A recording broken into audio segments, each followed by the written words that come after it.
What's up, family? Gerald the Bossman here.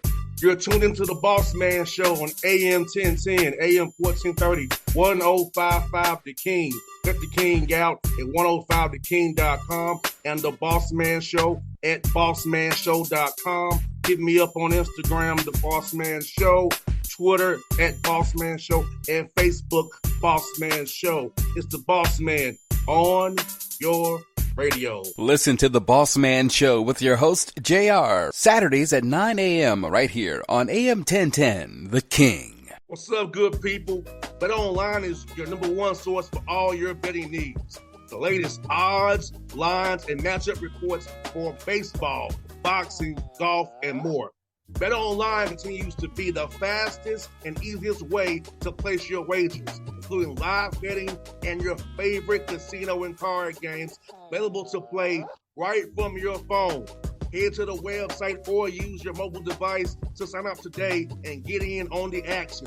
Remember to use your promo code BELIEVE, B-L-E-A-V, for your 50% welcome bonus on your first deposit.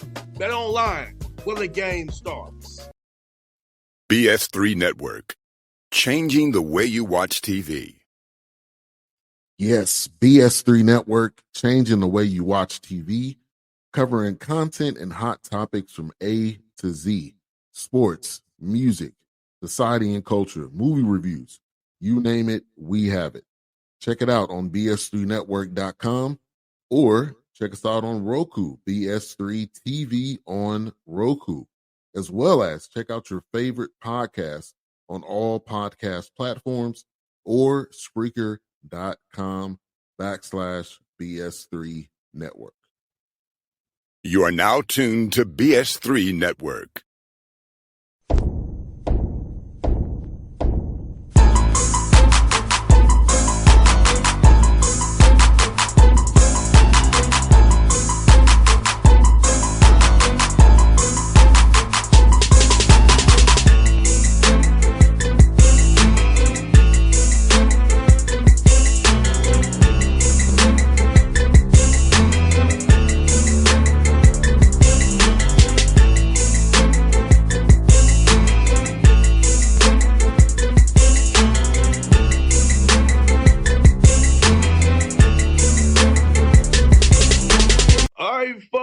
Bossman Show with an OBC legend, a brother of mine, Jonathan Mattox, Morehead State Eagle. He's the head coach now, doing his thing. Hey, good to see you again, man. How you doing, bro? I'm great, man. Thanks for having me on. Definitely excited to be back at Morehead, and thanks for having me today. Looking forward to it. Yes, sir, man. Let me ask you, man, you was there for a long time. I went to Morehead for a couple of years. Now you're back, man. So it's all full circle for you, bro. You started off as an interim assistant. Now you're the head man. So talk about your journey, man, from that to where you are today, my brother. Yeah, it all came full circle, like you said, and probably didn't go the way I planned it to go. But, it certainly I couldn't orchestrate myself. Got to give a lot of credit to the man above. I was here at Morehead. I originally came to Morehead in 2013 as a graduate assistant. So I was a graduate assistant for 2 years, moved up to director of basketball operations, and then interim assistant, like you said, and then got to be a full-time assistant. My last year here, I served as associate head coach. Then I went to Murray for 2 years. There was a good opportunity there with Murray State going to the Missouri Valley Conference. So I spent 2 years there with Coach Prome. And very fortunate enough to be back here as the head coach at Morehead State. And how's it been to be embraced by people who loved you for years, known you for years, man? How's it feel, had that embracing of them and with support, having known the community is behind you already? Yeah, that was a huge part of it. That was a huge part of it. And obviously I learned a lot from Preston. He was great to me, really mentored me and molded me to become a head coach. So when he left, I definitely wanted to make a push to get this job, and had a lot of people behind me, like you said, people on campus, people in athletic department, people in the community, all the above. So that was certainly a huge part of it, and they made me feel more than welcome to be back, me and my family. And John, let me ask you this, man, for you, how did you kind of prepare for this opportunity of becoming a head coach? When you're assistant, you got to be loyal to your guy and your head coach. But how do you prepare in your mind to get ready for this opportunity that you're in right now, so it's not overwhelming once you get in that seat a few inches over? Yeah, I think several different ways. I think as an assistant, you should always be learning. Hey, man, this is what we're doing in our program. This is what the head coach wants. But hey, this is what I want to keep and what I want to implement one day. This is, maybe this is stuff I don't want to do one day. So I think you're always just learning and sorting and sifting through information. Hey, I like these, 4, 5, 6 core things. I don't like these 4, 5, 6 core things. This is what I'll change when I become a head coach. But the biggest thing is staying process oriented. I think as an assistant, and I would talk to Jonas Hayes. I got to give him a lot of credit. Amir Abdur-Rahim a lot of credit. They would always talk to me about carrying yourself like a head coach while you're an assistant. What does that mean? What does that look like? Dressing like a head coach, walking like a head coach, talking like a head coach, coming to your staff meeting with your own thoughts as if you were a head coach, coming prepared. So, I think you always want to carry yourself as a head coach, even when you're an assistant. 100%. And for you, man, as you build this program out, what's the pillars of your program? You have to have a young man to have to be a part of this one say program. I know you're big on development. I know you're big on playing the right way. But what a young man must have intellectual wise and character wise to be a part of your program. Yeah, we talk about several different things. I've come up with this philosophy, Pound the Rock, which is a process-oriented approach. So I want guys who are process-oriented guys, who aren't attached to outcome, who are wanting to do the work every day. It's a poem by Jacob Riis that says, when nothing seems to help, I go and look at the stone cutter, hammering away at his rock, perhaps as many as 100 times without a single crack. Then on the 101st blow, it splits in two. And I know it wasn't that blow that did it, but all those that came before. And that's a message I relay to our guys from day one. We're constantly talking about pounding the rock daily, getting a little bit better every day, and not just every day, in every aspect of your day. In the weight room, on the practice court, in the film room, in the classroom, in the community, in your personal life, all those things. And then we talk a lot about our core values here, which are discipline, doing what you're supposed to do when you're supposed to do it, how you're supposed to do it, toughness, what breaks you, mental toughness, like what breaks you, how can you withstand hard, how can you withstand adversity, cohesion, being a cohesive unit, sticking together, having close-knit bonds, and then gratitude, being thankful in all circumstances. So those are things we certainly look for in players. We're recruiting, we talk about in recruiting conversations, and then once they get here, we really hammer home all those points I just made. And Jonathan, for you, man, with this new recruiting, man, with portal, I call it speed dating. So how do you kind of go about the vetting process, make sure these young men have these core values that let's discuss? Because, it's hard to vet somebody in a week or two, or on one visit. So how do you go about that, vetting a young man as you try to get them on campus and get them to commit to you guys in this whole new environment we're in now? Yeah, no, that's a great question and a great point you just made, because it is speed dating. That's probably the best way to describe it.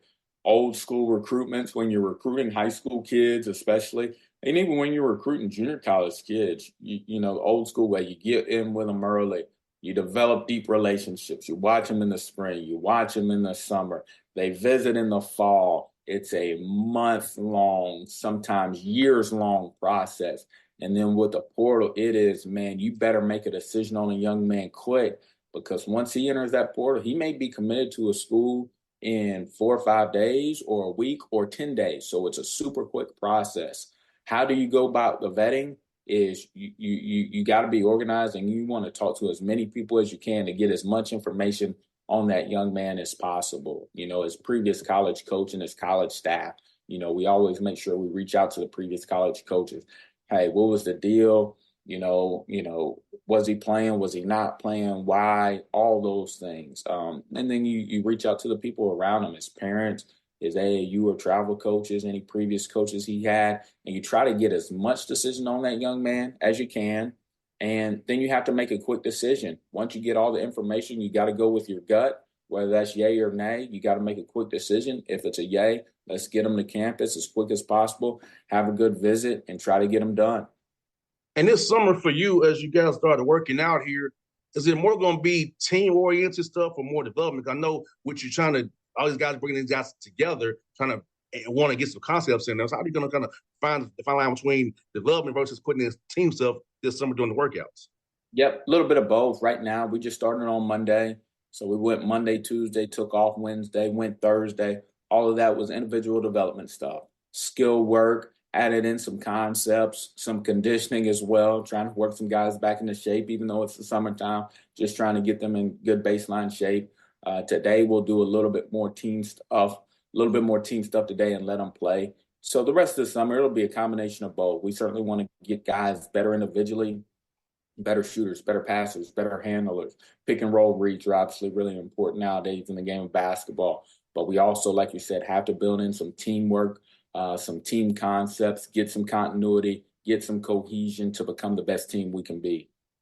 And now for you with the scheduling piece of it, I know that's another hard part of your job, the scheduling, man. And, with Preston leaving, them Moorhead being good, for many years. Has it been different this year for scheduling games non-conference wise? More people more want to play you, or it's more the same, but they don't want to play Moorhead State?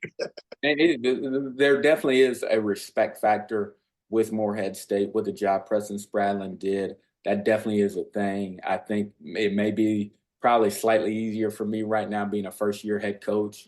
People don't think I know what I'm doing, so that may be a part of it. But we're piecing that schedule together piece by piece. We're close on a few games, so it's almost done. So no doubt, man. And for you, man, for you, how cool has it been to be in this seat now for you? Now you were making suggestions, they making decisions. So how has that been for you going from suggestion maker to decision maker, man? Yep. Yeah, certainly an adjustment. As every head coach goes through, it's certainly an adjustment. And these decisions are all big decisions because they impact you, they impact your assistants, they impact our players, they impact a lot of people's lives. So I think I try to make decisions with a clear mind. And certainly there's some quick decisions you have to make, but I want to make them with as clear of a mind and as much information like you talked about, you asked about with the portal as possible. And then once you make that decision, man, that's the decision. Everybody's got to be on the same page, and we got to go out and execute whatever that decision is. No doubt. That's one for you, man. Is this, man, for you, man? How has it been for your kids, man, to come back to a place they're so familiar with, man? And you and your wife, man, how have they been about this move? I know when coaching, when you all take jobs and move around, the family takes a lot of it too. Because sometimes you're away, you're not with them. How cool is it for your family to come out to a place that they knew already, and having them support of your wife and your children behind you as you take on this new journey, man? Yeah, no, that's a great question. My wife's certainly excited to be back. She worked on campus. She worked in the community, so she got a lot of good relationships here. My kids are younger, so they're still trying to figure it out. But the good thing about them is they got a lot of people that know them and love them, even though they may not all remember the whole thing. They got a lot of people, a lot of friends, a lot of people that love them, know them, and support them. So that's certainly, a big part of it. Going back to one of your first questions is just being embraced. I mean, my daughter, she was at my press conference. I don't know who she was with. She didn't know who she was with, but she left mama. She ran around, she was hugging on different people. And that's certainly a good feeling. No doubt. Jonathan, man, thank you. I'm glad you got this job, man. I remember seeing you as a young coach at OCC tournament at the Melissa Auditorium when it was back there. So that's when I first met you, man, 13. You might not remember that, but it was 13. So it's good to see you, full circle, seeing you work your way up, man, the way you are today, man. I'm happy for you, and I'm proud of you, brother. It's good to see you at Murray as well, and for graduation as well. So, but, man, I'm happy for you. Anything I can do for you, brother, I'm here to help you out, man. My man, I appreciate you having me on today. Anytime, bro. All right. BS3 Network, changing the way you watch TV. Yes, BS3 Network, changing the way you watch TV, covering content and hot topics from A to Z, sports, music, society and culture, movie reviews, you name it, we have it. Check it out on bs3network.com or check us out on Roku, BS3 TV on Roku, as well as check out your favorite podcast on all podcast platforms or Spreaker.com/BS3 Network. You are now tuned to BS3 Network. What's up, good people? Bet Online is your number one source for all your betting needs. The latest odds, lines, and matchup reports for baseball, boxing, golf, and more. BetOnline continues to be the fastest and easiest way to place your wagers, including live betting and your favorite casino and card games available to play right from your phone. Head to the website or use your mobile device to sign up today and get in on the action. Remember to use your promo code BELIEVE, B-L-E-A-V, for your 50% welcome bonus on your first deposit. BetOnline, where the game starts. What's up, family? Jared the Bossman here. You're tuned into the Bossman Show on AM 1010, AM 1430, 1055 The King. Let the King out at 105theking.com and the Bossman Show at bossmanshow.com. Hit me up on Instagram, the Bossman Show, Twitter at Bossman Show, and Facebook, Bossman Show. It's the Bossman on your radio. Listen to the Bossman Show with your host, JR, Saturdays at 9 a.m. right here on AM 1010, The King.